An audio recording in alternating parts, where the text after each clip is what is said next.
방금 전에 들어온 속보가 있어서 의제 관계없이 만나겠다라는 이재명 대표의 선언이죠. 예, 말이 있었습니다. 관련해서 지금 한겨레가 속보를 쓴 것 같은데요.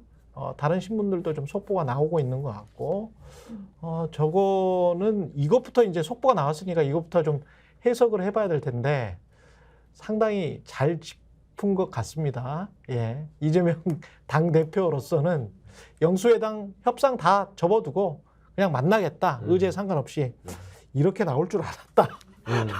라는 그런 느낌이 좀 들어요. 이제 질질 끌 줄 알았다. 질질 끌 줄 알았다. 니네들이 이렇게 하면서 영수회담 팔아먹고 이거 가지고 좀 여론 장사하려고 하는 거 아니냐.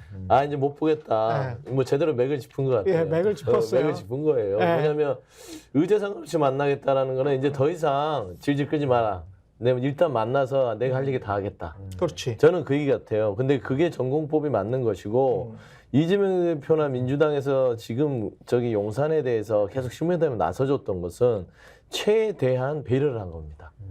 그러니까 본인들이 준비할 시간들 좀 모양을 갖출 시간들을 줬음에도 불구하고 지금 계속해서 뭐 지금 쏘고 화를 돋갔거든요. 그렇죠. 그쪽에서 정무수석 바꿔버리고. 갑자기 그렇죠. 처음부터 첫 단추 정무수석 바꿨지. 약속 오기다가 왔는데 홍철호 수석 아무것도 뭐 아무 생각 없이 왔다가 또 1차 영수회담이라고 갔지. 가서 또 아무 준비 없이 2차에 와서 의제 못 받겠다라는 식으로 하고 나중에 어떤 언론에는 뭐 정치 의제는 빼자. 말도 안 되는 소리잖아. 뭘로 만나요? 뭐 정치인들이 정치 의제 빼고 무슨 의제가? 그러니까 뭐 친목 모임이야? 안 그래요? 그 경제 의제 할 거면 기업인들끼리 만나서 하면 되는 거죠. 뭐 먹방도 아니고요. 예, 우리가 뭐 공산당 정부도 아니고 자본주의에서 정치인들끼리 만나가지고 경제 의제, 민생 의제만 하자. 그것도 정말 속빈 강경 같은 이야기예요. 하기 싫은 거죠. 하기 싫은 거죠. 예, 뭘 할 수 있는데요. 공산주의 사회가 아니고 자본주의 사회에서.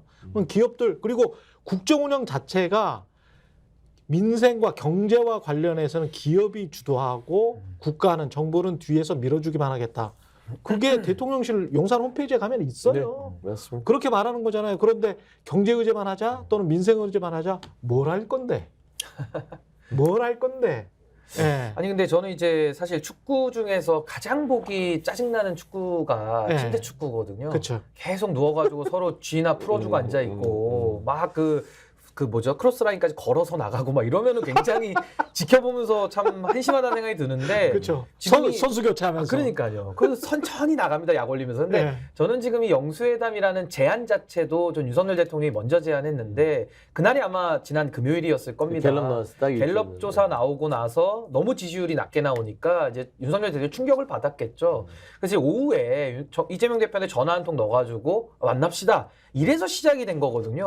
그러니까 영수회담이라는 것이 이재명 대표도 제안을 여러 차례 지난번에 했습니다만은 지금 상황에서는 윤석열 대통령의 필요에 의해서 지금 하는 건데 뭐 정무수석 교체했죠. 또 의제 조율하면서 삐그덕거리면서 여러 가지 국면이 장기화되면 파행의 책임을 공동으로 져야 되는 상황이 된단 말이죠. 그래서 저는 이재명 대표가 아니 조건 없이 만나자면서 뭐 이렇게 말이 많냐라고 좀 냉정하게 끊어내면서 나는 이번에 뭐 최수근 상병 특검 문제라든지 몇 가지만 딱 이야기하겠다라고 치고 나가고 뭐 이틀 내로 답 없으면 안 하는 걸로 알겠다. 좀 이런 식으로 강경하게 나가기를 좀 바랬는데 지난 일주일은 좀 너무 이렇게 좀 끌려가는 이런 모양새가 좀 나와서 하여튼 근데 뭐 이제 의지 없이 만나기로 했으니까 저는 만나서 아니 만나자고 말을 한 거죠. 네, 말을 이재명 했으니까. 대표가 말을 했으니까 또 공이 저쪽으로 넘어갔어. 또 뭐라고 하는지 봐야지. 그래서 저는 어쨌든 성사가 되면 이재명 대표는 정말 민심을 대변해서 야당 대표로서 전 할 말을 시원하게 하고 뭐 받아들면 받아들이는 거고 대통령이 안 받아들이면 그냥 걷어차고 나오는 거죠 뭐.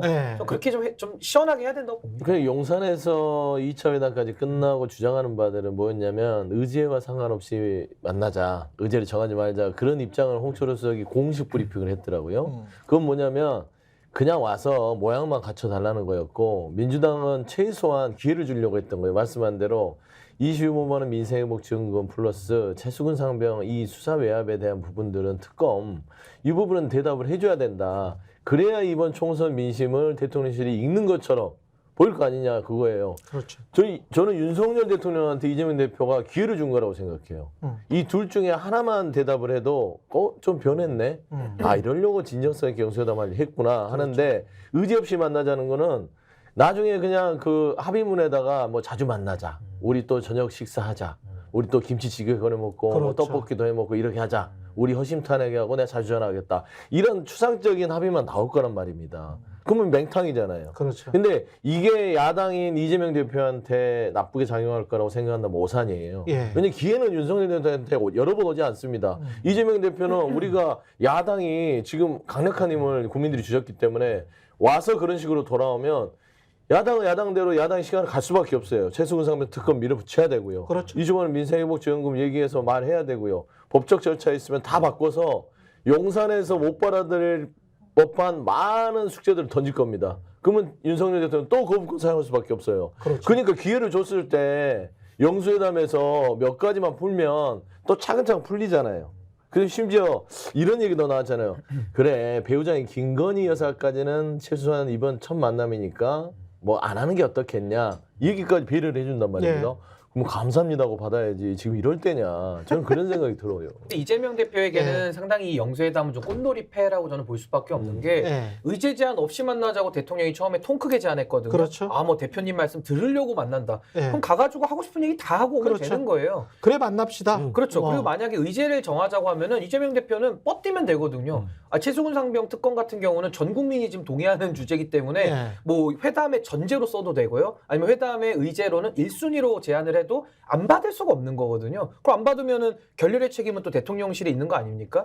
그러니까 결국에 만남을 위한 만남이라는 것이 무슨 대통령한테 훈시 들으러 가는 것도 아니고 대통령이 이제부터라도 자기는 집권 2년차 동안까지는 정치를 안 했지만 앞으로는 정치하겠다 이랬잖아요. 그럼 정치가 뭡니까? 야당 대표 만나가지고 뭘 얘기를 하죠? 지금 가장 현안이 되고 있는 국기문란 사건에 대한 국민들의 의구심 이거부터 해결하라는 게 이제 국민적 민심 아니겠습니까? 그렇습니다. 그 이종석 피의자 호주 대사 임명권도 있었고요. 그래서 저는 윤석열 대통령이 뭐 나름대로 지금 머리를 쓰면서 말장난을 섞어가지고 침대 축구를 하고 있는데 이거 별로 통하기 어렵거든요. 그래서 전 다만 이재명 대표가 뭔가 좀 선명하고 분명한 태도를 가지고 윤석열 대통령을 대해야지 술에 술 탄 듯 물에 물 탄 듯 가잖아요. 윤석열 대통령 말장난에 능하기 때문에 자꾸 희석이 된다는 거죠. 그래서 이 부분을 좀 경계를 해야 된다고 봅니다. 그리고 이제 주변에 이제 또 다른 소음이 지금 나타나고 있습니다. 이 소음은 분명히 이제 장난치는 사람들이 있는 것 같은데 이 영수회담을 통해서 이재명의 사법 리스크와 뭔가를 바탈 것이다라는 그런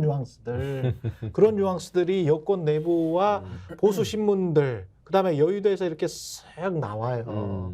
그러면서 이제 이거를 일종의 이제 물타기 또는 오염시키는 거거든요. 맞아요. 의제 자체를. 네. 근데 제가 그런 말들을 들으면서 어떤 생각이 드냐면 아니 그러면 대통령이 이미 수사까지도 진행됐고 거의 대부분의 이재명과 관련된 사건, 이재명 당대표와 관련된 사건은 재판부에 넘어가 있잖아. 네. 그러면 집권 여당이나 대통령이 할 수 있는 게 뭐야? 거기에 관해서 뭐 재판부나 법관들에게 이거 이재명 당대표 봐주시오. 이런 이야기를 해줄 수 있단 말이야? 그거는 입법, 사법, 행정을 완전히 무너뜨리는 거지. 있을 수도 없는 일이죠. 있을 수도 없는 네. 일이죠. 그러니까 그런 어떤 루머를 쓱쓱 퍼뜨리면서 갈라치기를 하려거나 그 지금 현재 현안, 최상병 특검이랄지 김건희 특검 관련된 현안들을 그냥 흐지부지 만들려고 하는 사람들, 그런 사람들이 분명히 있다. 그 사람들 주의해야 된다. 그런데 이른바 민주진영 내부에서도 그게 또 솔깃해서 그렇게 듣고 있어. 한번 보면 그런 거 있을 수 있어. 뭐 이러면서 있을 수 없는 일이고요. 있어서도 안 되는데 이재명 대표 스타일상 영수회담을 하는데 그런 얘기들이 행여나 그런 뉘앙스가 태도가 비춰진다면 이재명 대표는 앞으로 대권을 준비하는 분이잖아요. 그렇죠. 이게 사법 리스크를 정면 돌파를 통해서 가는 양반인데 그렇죠. 이거를 여기에서 지금 이 중간에 그것도 기소 전도 아니고 재판 다 돼 있는데 대통령은 무슨 딜을 할 수 있어요? 그러니까. 이거는 그냥 본인이 감내해서 가겠다고 간 길이에요. 그렇습니다. 그래서 이거는 전혀 딜이 불가능한 것이고 이런 류의 어떤 그 물타기를 말하자면 흙탕물 짓을 하는 이쪽의 류의 어떤 사람들은 대부분 당사자들이죠.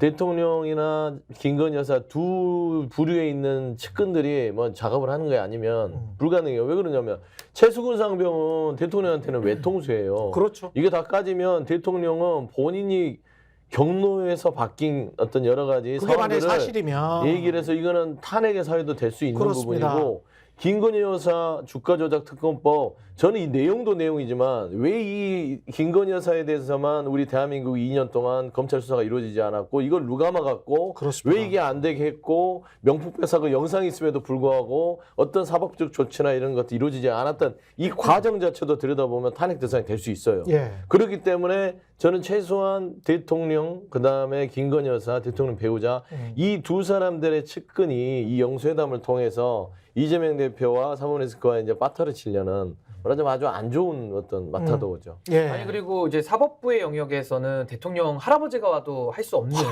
그런 거야. 그 상권 분립의 예. 기본을 이해하면 될 것 같고 또 네. 하나는 윤석열 대통령 그동안 이재명 대표 안 만난다라는 핵심 논리가 범죄자니까 못 만난다 그렇죠. 이거였거든요. 예. 수사 결과에 영향 주니까. 그렇죠. 근데 저는 참 이해할 수가 없는 게 그럼 범죄자라 못 만난다. 근데 이번에 비서실장 임명하신 분은 그 이미 옆에 놓잖아. 1심이 일심에서- 확정된 범죄자예요. 열심히 확정이 됐어. 실형이 확정됐어. 아니 저는 무죄 추정 예. 원칙을 저는 신봉합니다. 우리 같이. 1심까지는 범죄자. 예. 네, 근데 윤석열 대통령과 한동훈 위원장은 지금까지 무죄 추정 원칙을 스스로 부정하면서 정치 행위를 안 했던 분들이거든요. 전 그걸 그렇지. 비판을 했는데 네. 그분들 논리로 보면은 이재명 대표를 못 만날 정도면은 정진석 범죄자는 더 임명해서는 안 되는 거 아닙니까? 게다가 김관진 그다음에 그 누구죠? 김기춘 이런 분들은 사면까지 그렇죠. 했어요. 예. 김관진 지금 부위원장도 국방선진화위원회가 그렇죠. 거기 지금 가 있습니다. 대통령실에. 네, 그리고 김태우 씨도 사면에서 아예 이분은 대법원까지도 판결 나온 거를 사면에서 구청장 후보까지 공천도 했거든요. 그러니까 이게 말이라는 게 좀 일관되고 말을 어겼을 때는 죄송합니다를 하는 게 우리 인지상정이고 인간의 보편적 지능인데 지금은 상대방에다가 적용하는 기준을 본인에게는 적용을 안 해버리니까 그렇죠. 이게 또 설명이 안 되는 부분도 분명히 문제로 지적될 수밖에 뭐 없습니다. 정진숙 비서실장은 이 마음속으로 사면을 해줬나 보죠 뭐. 겉으로는 1심 실형인데 대통령이 마음속으로 그럼 이재명 대표도 그동안에 사면하는 좀 사면 좀 해서 근데 만나지. 미리 마음속에 사면한 거야 본인이. 아니 그리고 이시원 같은 경우도 검사 시절에 간첩 그 조작 사건 때문에 예. 징계받았죠. 징계받았죠. 정직받은 사람이에요. 근데 네. 정직받은 행정직 공무원이 공직기강 비서관으로 갔어. 저도 처음부터 아이를 예, 정말 이게 말이 돼요? 그래서 제가 그분은 예. 공직기강인데 예. 공직기강하고는 전혀 무관한 사람이라 제가 이름을 바꿔서 예. 공식 집사 비서관 아니냐. 집사. 윤석열 대통령이 집사 역할을 공식적으로 하는 분이에요. 제가 볼 때는. 그렇죠. 윤석열 대통령한테는 예. 그러니까 남에 대한 부분들에 있어서 단호하게 그리고 엄격하고 본인이 정말 원칙과 법을 잘 뭐 이렇게 집행하는 그런 뭐 포청천 같은 이미지를 뭐 갖고 싶은 것 같은데 근데 자기들 주변에 있는 배우자, 측근들, 동료 이런 사람들한테는 심적으로 다 이렇게 사면을 해준 것 같아요. 그렇죠. 그러니까 예. 되게 이게 너무 극명하게 대비되니까 그걸 국민들이 처음에는 에이 뭐 조금 그럴 수도 있지 하다가 한 2년을 지켜보니까 이거 말도 안 되는 이 짓을 하고 있었네 이런 생각이 그러니까 드는 옛날 거예요. 말이 그 말이 있지 않습니까? 뭐 대인춘풍, 지기추상 이래가지고 본인한테는 가을서리처럼 하고 타인에게는 봄바람처럼 대하라는 게 우리 고전인데 윤석열 대통령 거꾸로 하지 않습니까? 본인한테만큼은 봄바람처럼 그렇죠. 살긋살긋하게 하고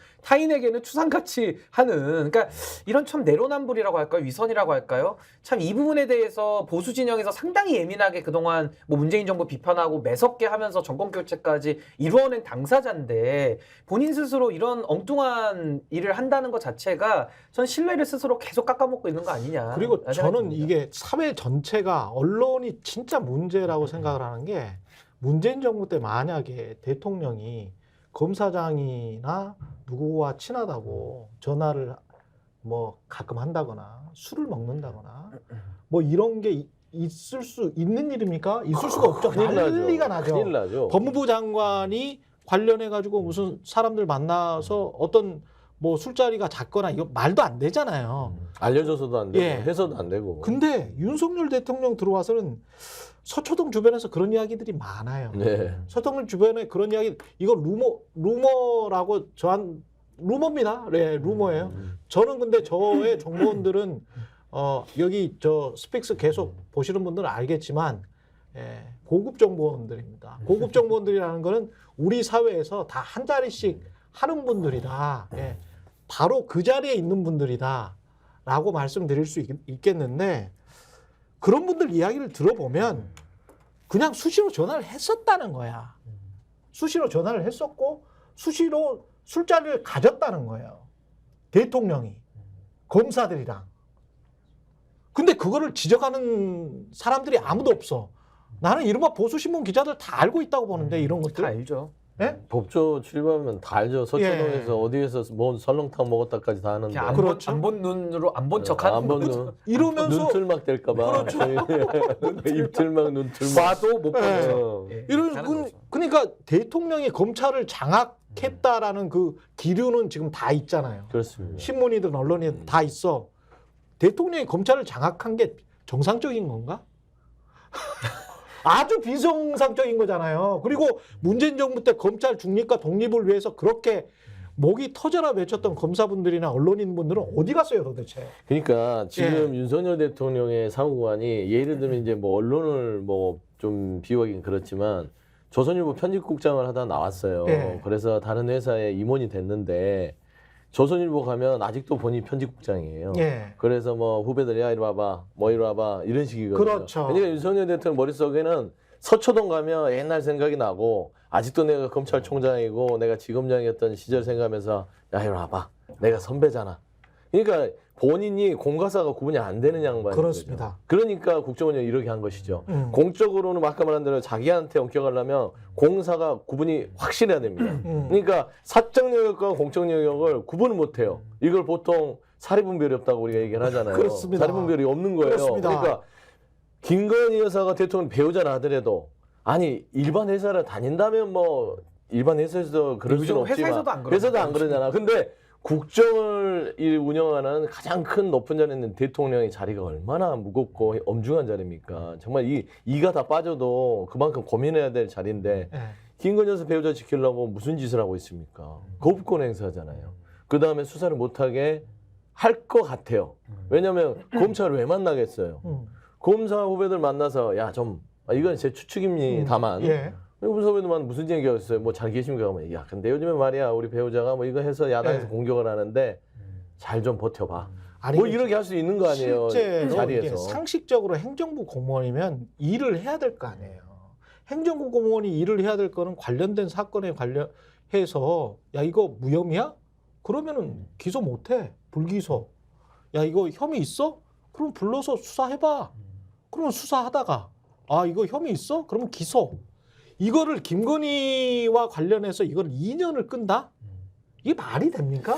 한국의 행정부에서? 그러니까 이제 검찰이라는 조직이 예. 과거에는 권력의 시녀다, 권력의 사냥개다라는 이제 비판을 받았다라면은 지금은 이제 권력 그 자체가 예. 돼버린 거죠. 이제 사냥개가 필요 없는 거죠. 그 사냥개가 권력자가 돼버렸으니까. 예. 그래서 이게 문제라고 보고 전 이번에 드러난 최수근 상병 관련된 이 박정훈 대령 수사 외압 있지 않습니까? 전 이 일련의 과정을 쭉 보면요. 전 여기서도 윤석열 대통령이 아직도 본인이 검사인 줄 안다는 그 착각 그게 드러났다고 봐요. 그게 뭐냐면은 대통령은요 수사에 개입할 수가 없습니다. 그러니까 단적인 예로 법무부 장관 있잖아요. 법무부 장관조차도 일선 검사들에게 구체적 사건에 대해서 지휘를 못하게 돼 있습니다. 굳이 지휘를 한다면은 일반론적으로만 검찰총장에게만 지휘를 하는 거거든요.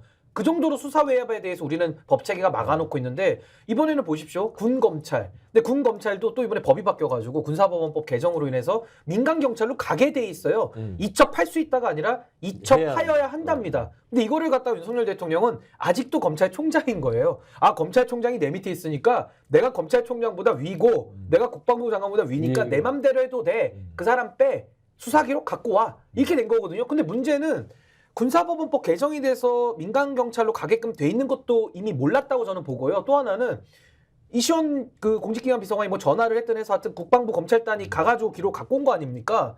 기록을 회수할 근거 규정이 없어요. 무슨 근거 규정을 가지고 가서 기록을 회수해 옵니까? 국방부 검찰단이. 어명으로 가져갔네. 어명. 아 법보다 어명입니까? 어명이지. 조선시대예요. 어명이요 하면서 이제 내놔라 이러면 아니 그래서 내줘야 저는 되잖아요. 윤석열 대통령이 아직도 검찰총장 위에 본인이 그냥 대검찰총장으로 스스로를 인식하고 있는 거 아닌가. 근데 본인은 대통령이거든요.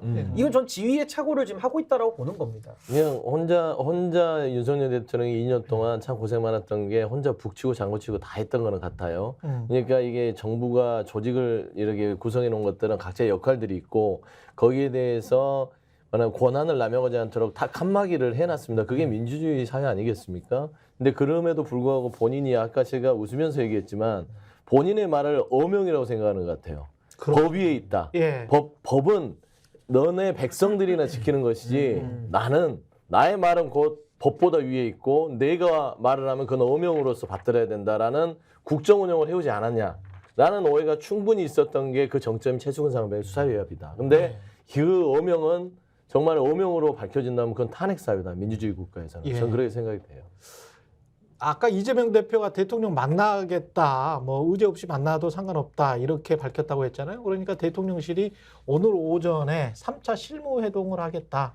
실무회동이 진행될 계획이라고 밝혔습니다.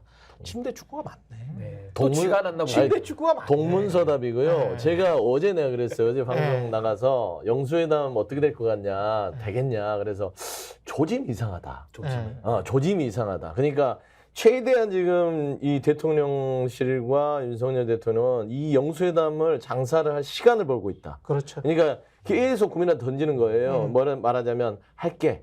자, 나 그냥 영수회담 해. 나 소통하는 대통령이야. 잘 인식해요. 그렇죠. 그러니까 국민들, 그러니까 이번 총선에서도 그 국무회에서 얘기했던 게 그거 아닙니까? 본인의 국정 방향은 옳고 정말 많은 일을 했는데 이게 잘 소통이나 이 전달이 안 돼서 국민들이 체감을 못했다.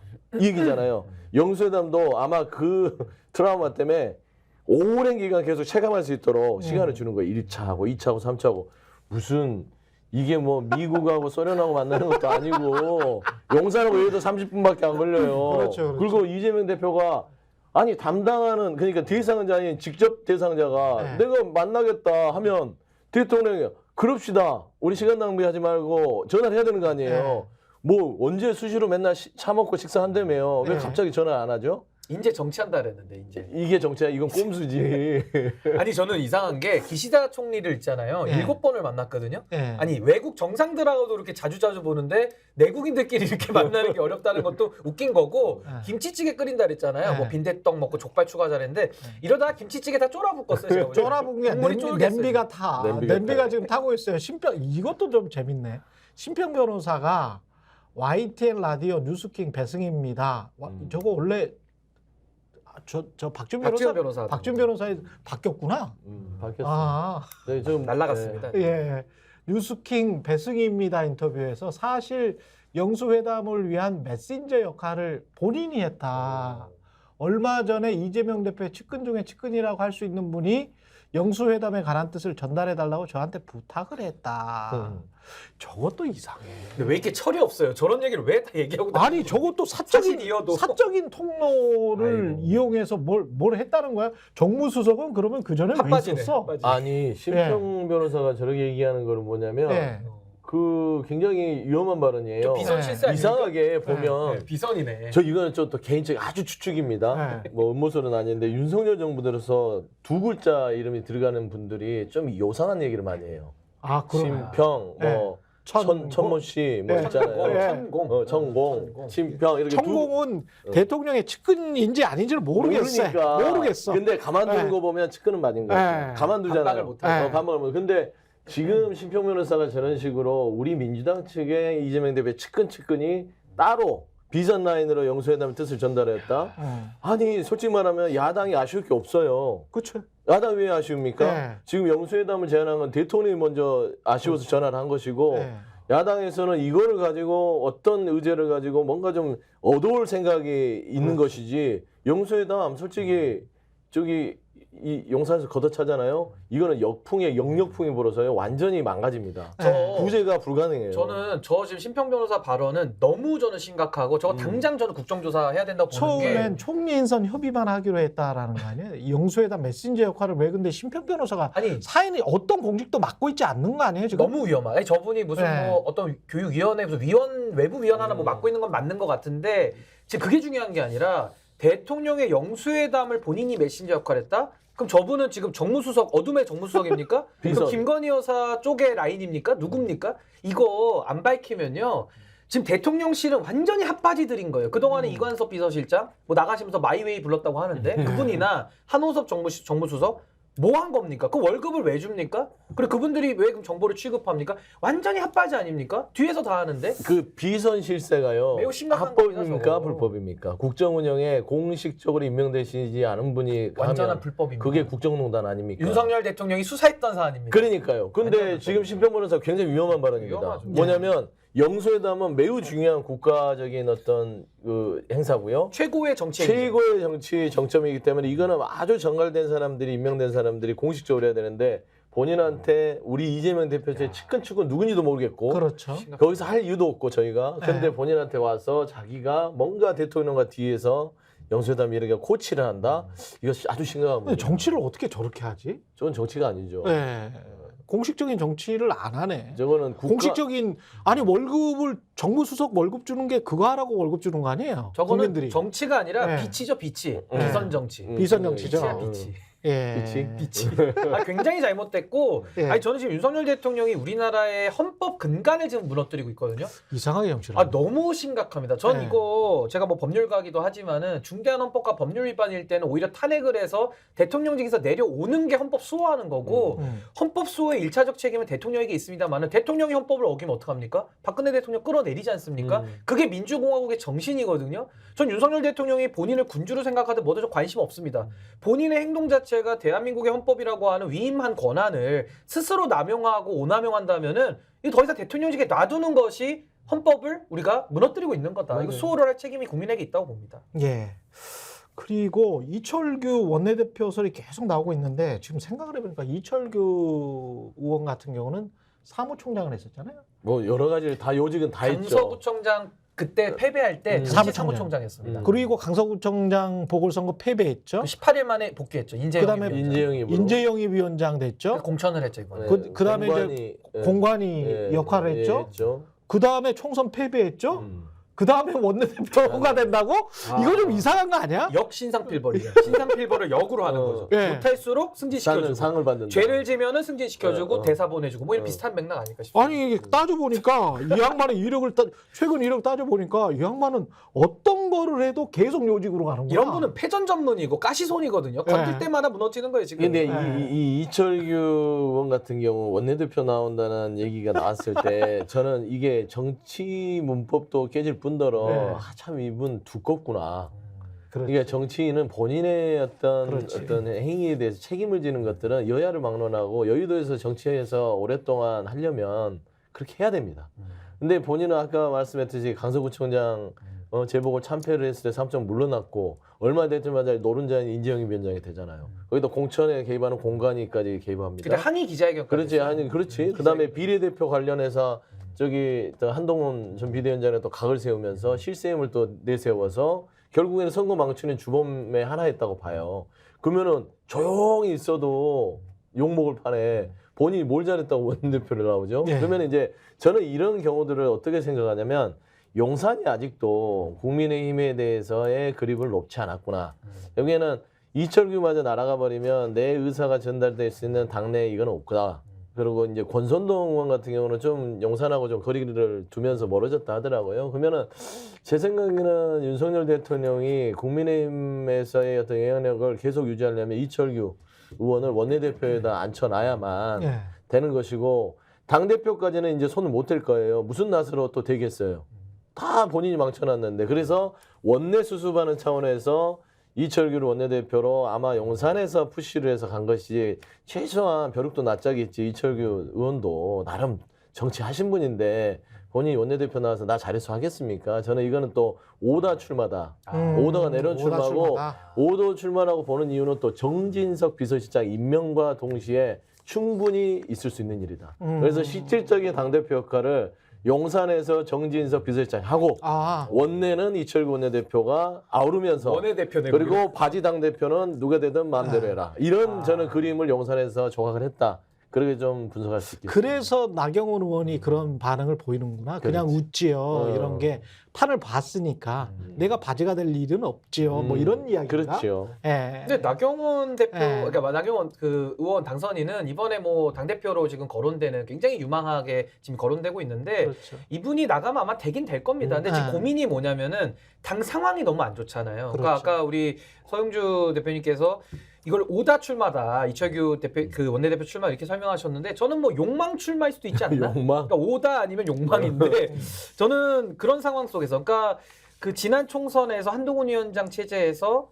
정리를 못했거든요. 그냥 그나물의 그 밥으로 김건희 특검법을 재의결을 막기 위해서 그 사람들 다 살려줬거든요. 그래서 그나물의 그 밥들이 들어간 상황 속에서 나경원 당선인도 본인이 대표를 해도 뭘 할 수 있을까? 아마 이런 좀 근원적 고민을 좀 하지 않을까라는 생각이 좀 듭니다. 국회의장 관련해서는 자꾸 중립 이야기를 이렇게 딱 띄우잖아요. 국회의장은 중립적이어야 된다. 근데 이제 중립과 민주당 편과 이게 어떻게 대립될 수가 있나? 라는 생각이 좀 들어요. 이것 자체가 잘못된 입법이 아닌가. 중립과 대립돼야 되는 거는 해야 될 일을 해야 된다. 라는 것과는 대립될 수가 있겠죠. 이게 이제 기계적 중립 얘기. 그렇죠. 그러니까 중립을 하면서 아무 일도 안 하는 숨만 쉬어. 또 그런 국회의장이 있었기 때문에 있죠 지금도. 그리고 중립을 마치 절대 선처럼 이제 이야기를 하면서 민주당 편만 드는 거는 비중립, 반중립. 그래서 잘못된 것.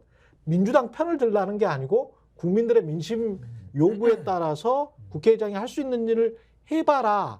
그런 사안들은 자꾸 올려라.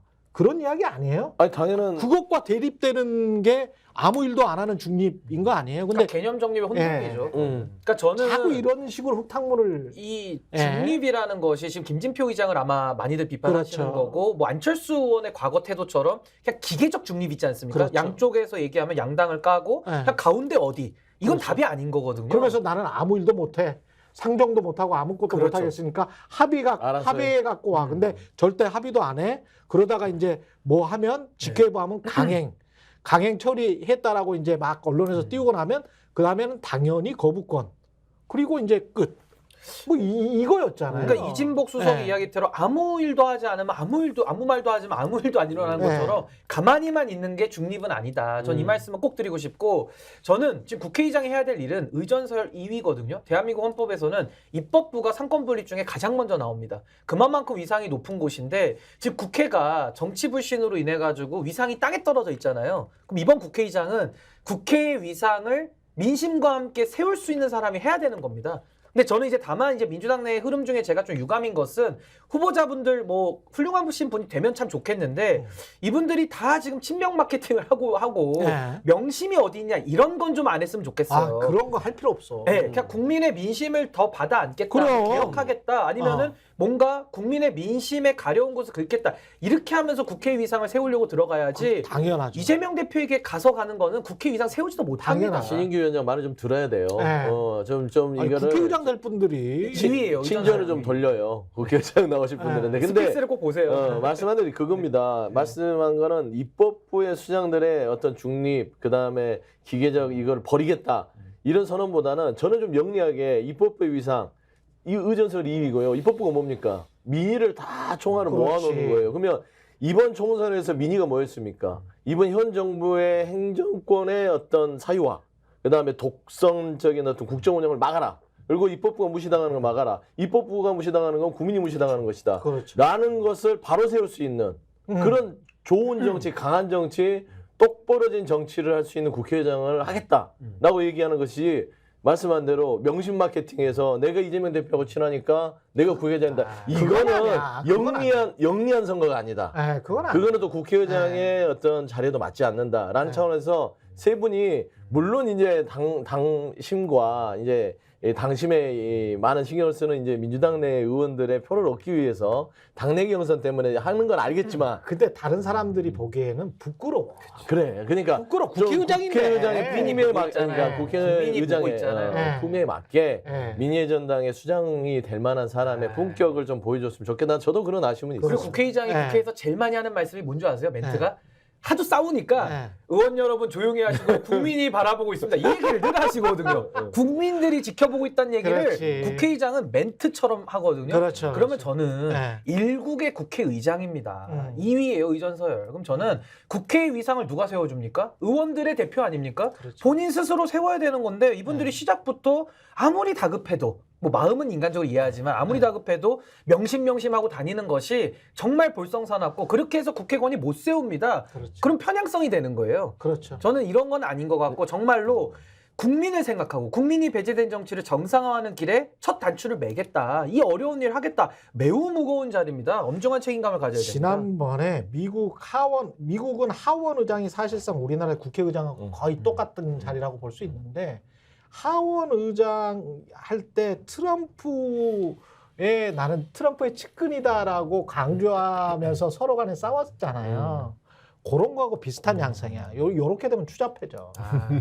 요렇게 많이 떨어진다. 요렇게 되면은 지금 추잡해진 미국 정치 배우게 되는 거예요. 맞아요. 네. 그래서 네. 국회의장은 제발 네. 조금 더 영리하게 불편한 오해 없이 네. 영심을 줄 잘 서는 사람이 국회의장 된다. 이런 이 인식을 국민한테 주면 안 됩니다. 민심을 봐줘요. 민심을 봐야 된다. 명심이니까. 맞아요. 네. 민심을 네. 보는 국회의장 이런 메시지 좀 날려줬으면 저랑 좀 상의 좀 하죠. 제가 민심 동행이니까. 신경 놀리는 아니에요. 민심이잖아요. 네. 저랑 좀 상의 좀 하셔야지. 자꾸 명심 얘기하면 안 국회의장 됩니다. 비서실장으로 가세요. 그래야겠는데. 저 쓴소리는 잘할 자신 있습니다.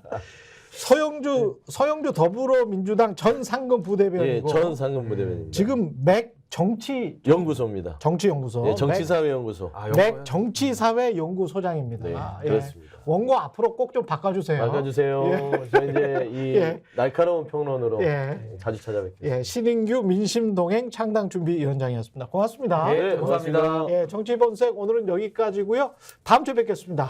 너무 제가 홍보를. 정치권색. 예. 다시 제가 말씀드리죠. 예. 구독, 좋아요, 사랑입니다. 예.